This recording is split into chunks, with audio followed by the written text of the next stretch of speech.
Llywydd, will the Cabinet Secretary make a statement on the latest labour market statistics for Wales published by the ONS in May? Looking across the range of the latest labour market statistics, the data sources show a mixed position, but generally Wales and the UK continue to follow similar trends, with some signs of recently improving trends in paid employees slowing down. Cabinet Secretary, for your answer. In those statistics, it did state that 28% of Wales is economically inactive. Now, that's a huge figure and a number of people out of work.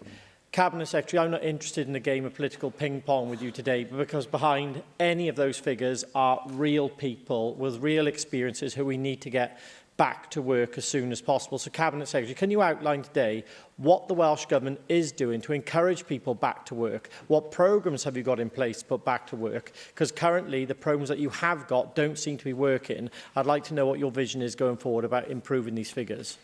Well, actually, as I mentioned in my answer to Sam Kurtz earlier, and I think the member's absolutely right to put it in these terms. These are individuals whose lives are not perhaps being as fulfilled as they could be in terms of employment because of economic inactivity, which is the point I was making to Sam Kurtz earlier. It's really important that we support each individual to flourish at work and to have access to work that suits their needs and their aspirations. The point I was making earlier to him as well was a significant impact on the Welsh Government's employability programmes, which has been caused by the loss of European Union funding. That's not political knockabout, it's an absolute fact. That's simply the reality on the ground.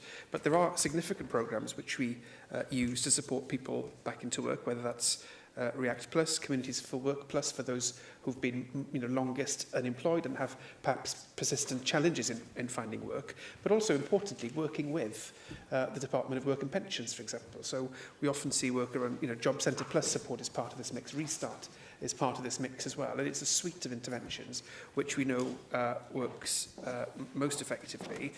I do think it's important though to make sure that we continue to look at our employability programmes, and I am undertaking a programme of review at the moment to see how they can be adapted in light of changing economic conditions to make sure that they do continue to support individuals. So I'll be saying more about that a little bit later in this year, and I hope we'll have an opportunity then to have a broader debate about that.